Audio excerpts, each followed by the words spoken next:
एक छोटे से गांव में एक गरीब परिवार रहता था। परिवार में माँ, पिता, एक बेटा और एक बेटी थे। घर छोटा था, दीवारें टूटी हुई थीं, लेकिन उस घर में प्यार और संस्कार बहुत बड़े थे। माँ दिन भर सिलाई करती थी, पिता खेतों में मजदूरी करते थे और दोनों बच्चों का एक ही सपना था, अपने माता पिता की जिंदगी बदलना। पिता बोले, बेटा, गरीबी से डरना मत, मेहनत करने वाला इंसान कभी हारता नहीं। बेटा स्कूल के बाद चाय की दुकान में काम करता था, वहीं बेटी रात भर पढ़ाई करती थी। गांव के लोग उनका मजाक उड़ाते थे, गांव वाला, इतनी गरीबी में बड़े सपने देख रहे हो। लेकिन माँ हमेशा कहती थी, माँ बोली, जिस घर में संस्कार हो वहां भगवान खुद रास्ता बनाता है। मुश्किलों का तूफान। एक रात गांव में भयंकर बारिश शुरू हो गई। पानी धीरे धीरे पूरे गांव में भरने लगा। उनका छोटा सा घर टूटने लगा।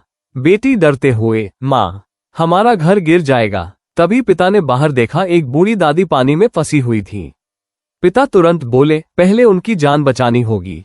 माँ बोली, लेकिन हमारा घर। पिता ने कहा, घर फिर बन जाएगा, लेकिन इंसान की जान नहीं। बेटा पानी में कूद पड़ा। उसने दादी को अपने कंधे पर उठाया। पूरा परिवार मिलकर दादी को सुरक्षित जगह तक ले गया। गांव वाले दूर खड़े सब देख रहे थे। एक आदमी बोला, खुद के पास कुछ नहीं, फिर भी दूसरों की मदद कर रहे हैं। उस रात उनका घर पूरी तरह टूट गया, लेकिन परिवार के चेहरे पर दुख नहीं था। कुछ महीने बाद गांव के सरपंच ने पूरे गांव को बुलाया। सरपंच जी बोले, आज हम उस परिवार की मदद करेंगे जिसने हमें इंसानियत का मतलब सिखाया। धीरे धीरे लोगों ने मिलकर उनका नया घर बनवाया। बेटी की पढ़ाई का खर्च भी गांव वालों ने उठाया। समय बीतता गया। कई साल बाद वही छोटी लड़की अब एक बड़ी अफसर बन चुकी थी।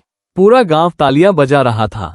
बेटी मंच पर आई और अपने पिता का हाथ पकड़कर बोली, बेटी बोली, आज जो कुछ भी हूं, अपने माँ बाप की मेहनत और संस्कार की वजह से हूं।